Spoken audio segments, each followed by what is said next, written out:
Hello बच्चों, आज हम लोग एक्सरसाइज 4.4 का एग्जाम्पल 18 लगाएंगे और एक्सरसाइज के कुछ क्वेश्चंस लगाएंगे। ठीक है, तो देखिए एग्जाम्पल 18 में क्या दिया है।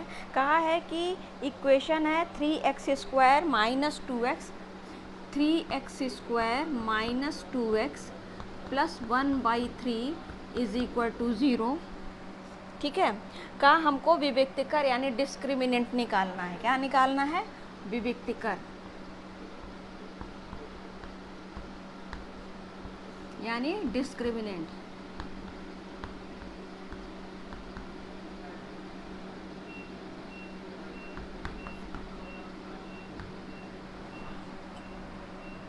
ठीक है, डिस्क्रिमिनेंट निकालना है और कहा है और फिर मूलों की प्रकृति ज्ञात करनी है, यानी कि मूलों की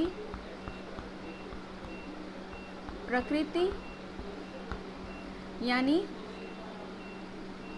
नेचर ऑफ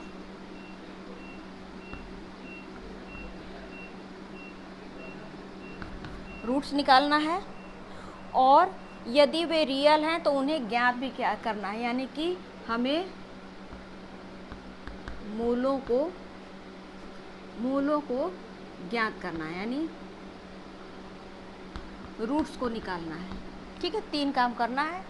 ये इक्वेशन दिया हुआ है और हमें इसका डिस्क्रिमिनेंट निकालना है यानी विविक्तकर निकालना है। डी, मूलों की प्रकृति बताना है कि उनका नेचर क्या है, मतलब कि मूल जो हैं वो वास्तविक हैं या वास्तविक नहीं है, यानी रियल हैं या रियल नहीं है।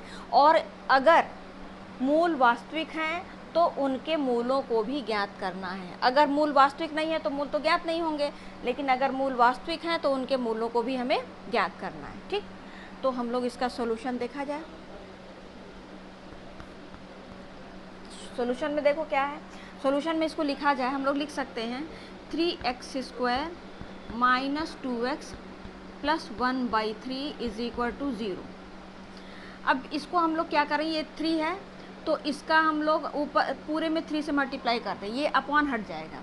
ठीक है, या इसको अगर आप ऐसे भी करोगे तो भी हो जाएगा, कोई दिक्कत नहीं है। तो हम लोग या वैसे ही कर दें अगर, तो हम लोग लिखा जाए ax² plus bx plus c is equal to 0 से तुलना करने पर a इज इक्वल टू कितना हो जाएगा 3, b is equal to -2, c is equal to 1/3। ठीक है, और हमें पहले क्या निकालना है, d निकालना है यानी विविक्तकर, यानी कि विविक्तकर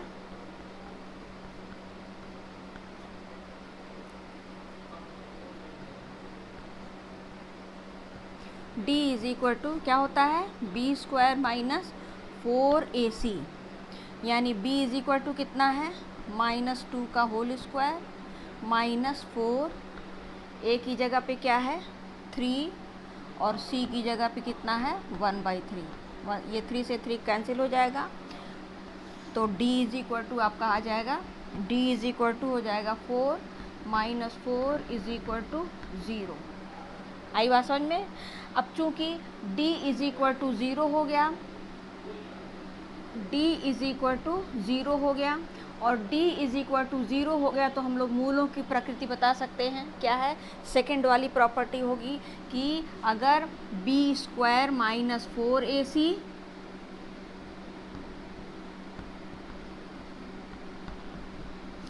सेकेंड वाली प्रॉपर्टी है कि अगर b² minus 4ac is equal to 0 होगा तो यहाँ पर हम लोग लिखा जाए यदि b² minus 4ac is equal to 0 तो मूल समान तथा क्या हो जाएंगे, वास्तविक। एक तो d की वैल्यू 0, एक तो ये आंसर हो गया पहले वाले का। दूसरे वाले का आंसर ये हो गया b² minus 4ac is equal to 0, तो मूल समान तथा वास्तविक। तो यदि नहीं यहाँ लिखा जाए चूंकि, b square minus 4ac is equal to 0, अतः मूल समान तथा वास्तविक हैं।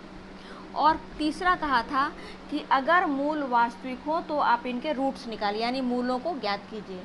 तो अगर b square minus 4ac is equal to 0 है तो मूल क्या हो जाएंगे, या हम लोग इसको यहाँ अलग से लगाते हैं तो देखिए क्या हो जाएगा।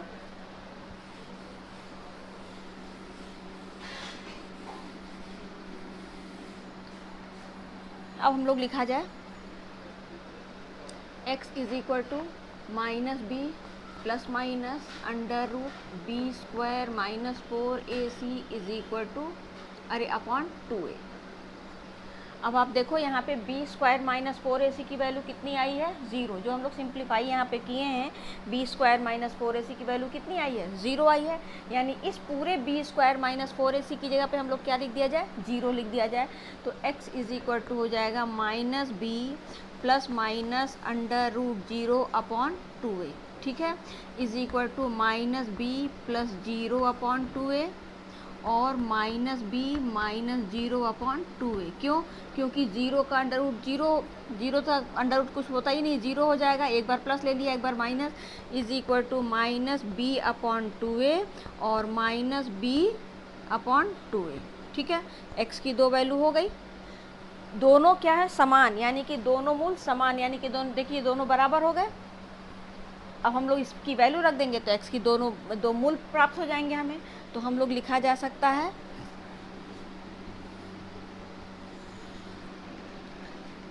x is equal to b कितना है, b है आपका -2 माइनस 2 अपॉन 2, a की जगह पे 3, ठीक है, और माइनस 2 अपॉन 2 इंटू 3।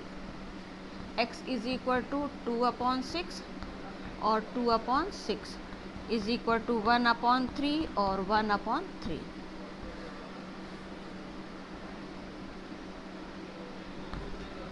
आई बात समझ में? तो इसके सबसे पहला हम लोग क्या निकाले हैं, डिस्क्रिमिनेंट निकालने, यानी विविक्तिकर की वैल्यू क्या हो गई है, 0। और जब विविक्तिकर की वैल्यू 0 होती है तो सेकंड वाली कंडीशन जो कि लास्ट वीडियो में बताए थे, लास्ट एक्सरसाइज एग्जाम्पल में एक्सप्लेनेशन में, सॉरी, तो वहाँ पर अगर d की वैल्यू 0 यानी बी स्क्वायर माइनस 4ac की वैल्यू 0 होती है तो उसके मूल जो होते हैं वो बराबर होते हैं और वास्तविक होते हैं। और फिर कहा है कि अगर इसके मूल वास्तविक हैं तो इनके मूलों को बताइए। तो इनके मूल को, अब देखो यहाँ पर तो हम इसको ऐसे वर्क करके बताए हैं, लेकिन अगली बार से अगर मूल बराबर होते हैं तो हम डायरेक्ट ये फार्मूले की तरह से यूज़ कर लेंगे और वैल्यू इसकी निकाल लेंगे, ठीक है। तो अब हम लोग आया जाए अगले एक्सरसाइज के क्वेश्चन पे।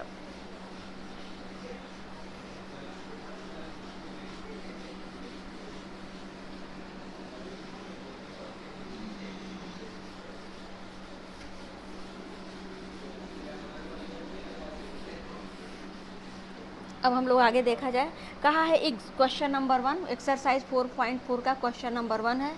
कहा है निम्न द्विघात समीकरणों के मूलों की प्रकृति ज्ञात कीजिए और मूलों का अस्तित्व हो का मतलब ये है कि हम लोग बी स्क्वायर माइनस 4ac निकालेंगे। अगर बी स्क्वायर माइनस 4ac की वैल्यू पॉजिटिव आएगी या 0 के बराबर होगा तो उसका अस्तित्व होगा, लेकिन अगर बी स्क्वायर माइनस 4ac की वैल्यू लेस देन 0 होगी या निगेटिव में आएगा तो उसका अस्तित्व नहीं होगा। तो जिसका अस्तित्व नहीं होगा उसके आगे मूलों के बारे में हम लोग नहीं निकालेंगे, ठीक है। लेकिन अगर कहा है कि पहले आप इसके मूलों की प्रकृति बताइए और अगर वो अस्तित्व में हो तो मूलों को भी ज्ञात कीजिए। जैसे हम लोग एक क्वेश्चन लगाते हैं, चलो पहला ही लगा लेते हैं, पहले का सेकंड पार्ट पहले लगाते हैं, ठीक है। ये क्या है, 3x square minus 4√3x plus 4 is equal to 0, ठीक है। ax square plus bx plus c is equal to 0 से तुलना करने पर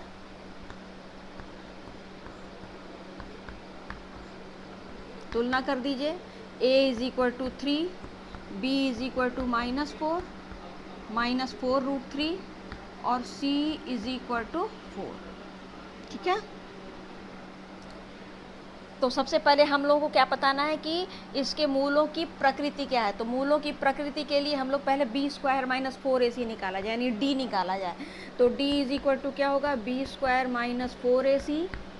b की वैल्यू कितनी है, -4 का होल स्क्वायर -4, a की जगह पे 3 और c की जगह पे 4, तो ये हो जाएगा 16 माइनस 48 32 माइनस। ठीक है, अब चूंकि d की वैल्यू क्या आ गई, निगेटिव, यानी कि लेस देन 0। चूंकि d is less than 0, therefore d is equal to b square minus 4ac is less than क्या हो गया, 0। और अगर बी स्क्वायर माइनस 4ac 0 से छोटा होगा, देयरफॉर अतः चूंकि बी स्क्वायर माइनस 4ac का मान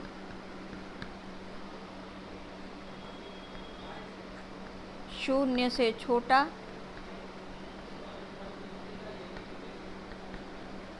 अर्थात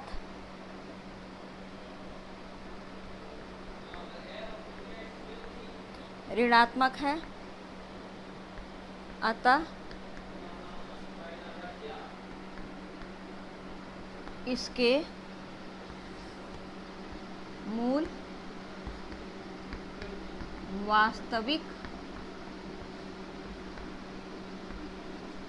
यानी रियल नहीं होंगे। बस, और अगर मूल रियल नहीं होंगे तो फिर इसके आगे हमको इसका रूट निकालेंगे नहीं। क्लियर हुआ? यदि वे अगर मूलों का अस्तित्व हो तो ज्ञात कीजिए। तो इसके मूल का कोई अस्तित्व नहीं होगा क्योंकि इसके मूल वास्तविक नहीं। ठीक, तो ये आंसर यहीं पे हो जाएगा। अब इसी का एक और लगा लिया जाए, देखा जाए उसमें क्या होता है। यहाँ पर देखते हैं, इसका थर्ड पार्ट देखते हैं। थर्ड पार्ट है 2x square minus 6x plus 3। 2x square minus 6x plus 3 is equal to 0। अब जो क्वेश्चन आगे हम लगाएंगे उसमें आप लोग लिखेंगे तो इसी तरह से, लेकिन हम डायरेक्ट लिखेंगे। ठीक है, लिखने का तरीका यही होगा, लेकिन हम डायरेक्ट लिखेंगे थोड़ा सा शॉर्टकट में, ताकि ज़्यादा से ज़्यादा क्वेश्चन हम अटेम्प्ट कर पाएँ। तो देखो a इज इक्वल टू हम लोग डायरेक्ट लिखते हैं d, यानी बी स्क्वायर माइनस 4ac।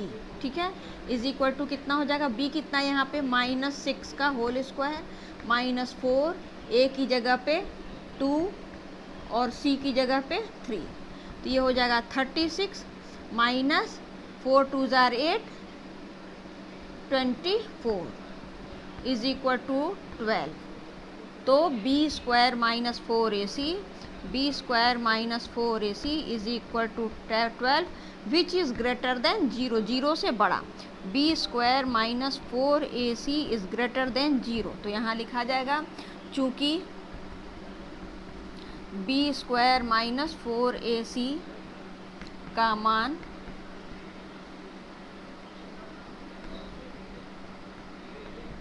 शून्य से बड़ा अर्थात धनात्मक, अतः धनात्मक है, अतः इसके मूल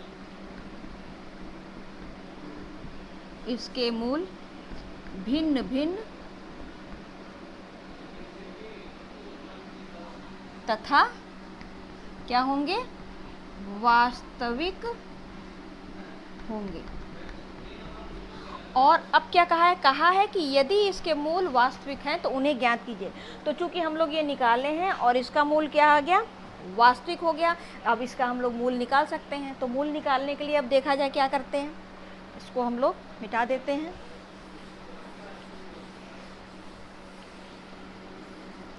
तो मूल निकालेंगे तो क्या लिखेंगे, x is equal to minus b plus minus under root b square minus 4ac upon 2a। x is equal to minus b की जगह पे है -6 प्लस माइनस, अब देखो यहाँ पर फिर वैल्यू रखने की ज़रूरत नहीं है क्योंकि यहाँ पे बी स्क्वायर माइनस 4ac की वैल्यू हम लोग ऑलरेडी कितना निकाल चुके हैं, 12 निकाल चुके हैं। तो हम लोग डायरेक्ट यहाँ पे 12 लिख दिया जाए। आई बात समझ में? या तो फिर आप इसमें वैल्यू रखिए, सिंप्लीफाई कीजिए, या चूँकि बी स्क्वायर माइनस 4ac की वैल्यू हम लोग यहाँ निकाल चुके हैं इसलिए फिर दोबारा निकालने की ज़रूरत नहीं है और ये डायरेक्ट इसकी जगह पे हम लोग लिख सकते हैं। ठीक,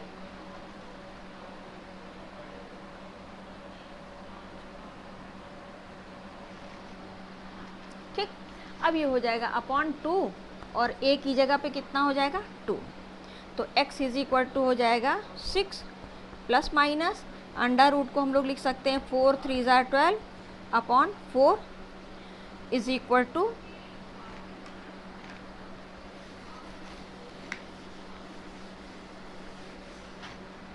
फिर क्या लिखा जाएगा, x is equal to 6 plus इस 4 का अंडर रूट निकल जाएगा 2, 3 का नहीं निकल पाएगा तो 3 अंडर रूट में रहने दिया जाए 4, ऊपर से प्लस माइनस, ऊपर से 2 कॉमन ले लिया जाए तो कितना आएगा 3 प्लस माइनस √3 अपॉन 4। ठीक है, ये हो जाएगा 2 2 ज़ा 4 या x is equal to 3 plus minus √3 upon 2x। ठीक है, अब x की वैल्यू निकल जाएगी, एक वैल्यू क्या आ जाएगी, x is equal to 3 plus √3 upon 2 और x is equal to 3 minus √3 upon 2। आई बात समझ में? अब आप चाहो तो इसमें से √3 कॉमन भी ले सकते हैं, वैसे तो ये आंसर हो गया, लेकिन अगर थोड़ा सा हम लोग और इसको सिंप्लीफाई करना चाहें तो हम लोग लिख सकते हैं x इज इक्वल टू √3 यहाँ से कॉमन ले लेंगे। तो चूँकि 3 के पास √3 को हम लोग क्या लिख सकते हैं, 3 को हम लोग लिख सकते हैं √3 इंटू √3। ठीक है, तो ये 3 की जगह पे अगर √3 इंटू √3 लिखेंगे तो एक √3 कॉमन हो जाएगा और क्या बचेगा, एक √3 कॉमन हो जाएगा और √3 प्लस 1 यहाँ बचेगा अपॉन 2 और दूसरी वैल्यू हो जाएगी √3 x is equal to under √3 अगर कॉमन ले लेते हैं तो हो जाएगा अंडर √3 माइनस 1 अपॉन 2। ठीक है, तो x की दो वैल्यू आ गई, √3 प्लस 1 अपॉन 2 और √3 माइनस 1 अपॉन 2। अब इसमें से या तो इस फॉर्म में आंसर होगा या तो इस फॉर्म में आंसर जो भी हो। ठीक है, और ये हो गया आंसर। तो करने का तरीका मेरे ख्याल से समझ में आप लोगों को आ गया होगा। अब हम लोग नेक्स्ट क्वेश्चन पे आते हैं।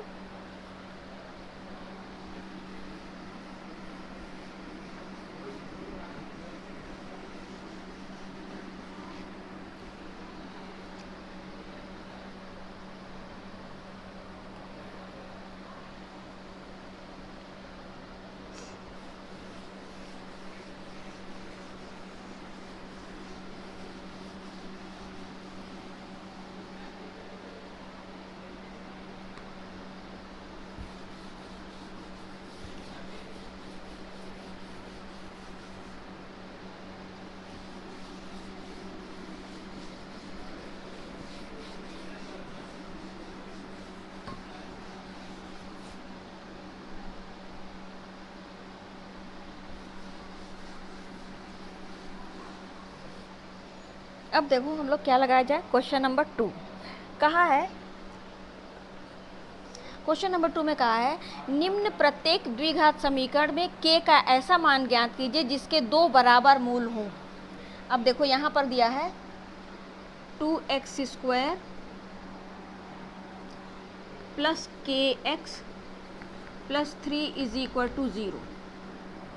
ठीक है, अब कहा है कि इसमें k की आप ऐसी वैल्यू निकालिए या रखिए जिससे कि इसके जो दो रूट्स हों वो क्या हों, इक्वल हों, दोनों रूट्स क्या हों, बराबर हों, यानी दोनों मूल बराबर हों। तो दोनों मूल बराबर कब होते हैं, जब b² माइनस 4ac की वैल्यू 0 के बराबर होती है तो दोनों रूट्स क्या होते हैं, बराबर होते हैं। तो हम लोग अब इसमें कहा है कि आप k की ऐसी वैल्यू निकालिए कि दोनों रूट्स इसके बराबर हो, रूट्स नहीं निकालने को कहा है, केवल कहा है दोनों रूट्स बराबर हों। ठीक है, तो यदि b² minus 4ac is equal to 0 तो मूल बराबर होते हैं। तो हमें क्या कहा है कि k की आप ऐसी वैल्यू रखिए कि इसके जो मूल हो वो बराबर हो। तो मूल बराबर करने के लिए हमको क्या करना पड़ेगा, b square minus 4ac is equal to 0 करना होगा। तो लिखा जाए b square minus 4ac is equal to, अगर 0 होगा तो मूल बराबर होंगे। तो बी स्क्वायर माइनस 4ac यहाँ कंपेयर करके लिख दिया जाए। पहले हम लोग इसको यहाँ पे ऐसे करते हैं, लिखते हैं कि ax square plus b x plus c is equal to 0 से तुलना करने पर, तुलना कर दिया जाए, कितना हो जाएगा, a is equal to 2, b is equal to k, c is equal to 3। और अगर मूलों को बराबर लाना है, कहा है k का आप ऐसा मान रखिए कि मूल बराबर हो, तो यानी मूल बराबर होने के लिए ज़रूरी है कि बी स्क्वायर माइनस 4ac 0 के बराबर होना चाहिए। यानी कि B square minus 4ac is equal to, अगर 0 होता है तो इसके मूल क्या होंगे, बराबर हो जाएंगे। अब ये वैल्यू इसमें रख दिया जाए, तो यहाँ पर b की जगह पे k का स्क्वायर माइनस 4, a की जगह पे 2 और c की जगह पे 3 इज इक्वल टू 0, या k square minus 24 is equal to 0, या k square is equal to 24, या k square is equal to 4 6 जार 24, या सॉरी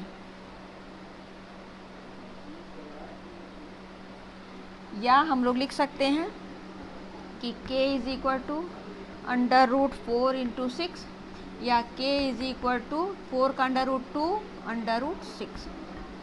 ये हो गया आपका आंसर। k की वैल्यू अगर 2 अंडर रूट 6 यहाँ रख दिया जाए तो इसके जो रूट्स, इसके जो मूल होंगे वो क्या हो जाएंगे, बराबर हो जाएंगे, यानी इसके रूट्स क्या होंगे, इक्वल हो जाएंगे।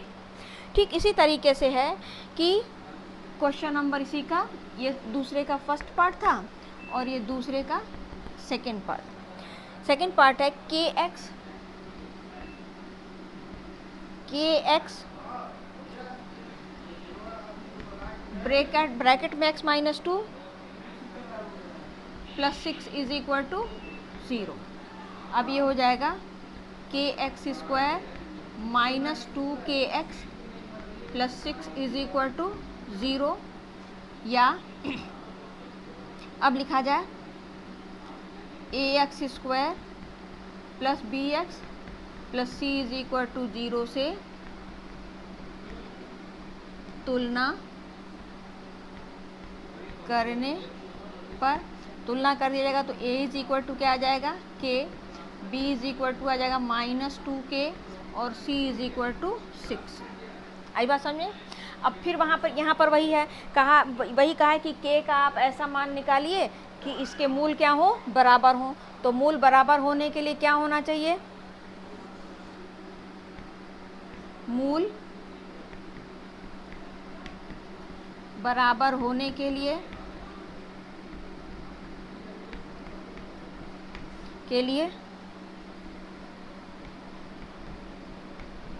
हम जानते हैं क्या, कि B square minus 4ac is equal to 0 होना चाहिए। आप चाहो तो इसको इस तरह से भी लिख सकते हो और इस तरह से भी लिख सकते हो। ठीक है, मूल बराबर होने के लिए हम जानते हैं कि, हम जानते हैं क्या, B square minus 4ac is equal to 0। ठीक है, तो अब ये value B square minus 4ac, यानी सब सारी वैल्यू रख दिया जाए। अब हम लोग इसको रखते हैं तो देखिए क्या आएगा, b की वैल्यू कितनी है, b is equal to minus 2k, यानी माइनस 2k का whole square, B square minus 4 है ना, a की जगह पे k और c की जगह पे 6 इज इक्वल टू 0, या 4k स्क्वायर minus 24k is equal to 0। अब इन दोनों में से 4k कॉमन ले लिया जाए तो k minus 6 is equal to 0, या 4 को 0 में कर दिया जाए तो k minus 6 is equal to 0 upon 4 is equal to 0, यानी k into k minus 6 is equal to 0। तो दो हो सकता है, एक तो k इज इक्वल टू 0 या k minus 6 is equal to 0। तो k की वैल्यू क्या आ जाएगी, या तो 0 होगी या k इज इक्वल टू 6। तो इसमें अब या तो k की वैल्यू हम लोग, या तो k की वैल्यू 0 तो पास भी, अगर मान लो k की वैल्यू 0 कर देते हैं तो ये तो सब खत्म हो जाएगा। तो k की वैल्यू अमान्य लिख दिया जाए, k की वैल्यू क्या हो जाएगी, ये क्या हो जाएगा, अमान्य। तो k इज इक्वल टू क्या हो जाएगा, 6। k की वैल्यू आ जाएगी आपकी 6, तो ये हो गया आपका answer. k is equal to 0 अमान्य, क्योंकि k अगर 0 रख देंगे तो ये पूरे 0 हो जाएगा, तो फिर वो इक्वेशन ही नहीं रह जाएगा, केवल 6 रहेगा। ठीक है, तो k इज इक्वल टू 0 अमान्य हो जाएगा, तो एक k की वैल्यू क्या आ जाएगी, 6 हो जाएगी। ठीक, अब अगला क्वेश्चन हम लोग नेक्स्ट वीडियो में सॉल्व करेंगे। और अगर आपको मेरा ये वीडियो पसंद आया हो तो प्लीज़ लाइक और सब्सक्राइब करने के साथ साथ शेयर करना ना भूलें, ताकि जिन बच्चों को नहीं आता है उनके लिए थोड़ा सा आसान हो जाएगा क्वेश्चन को लगाना। ठीक है, थैंक यू।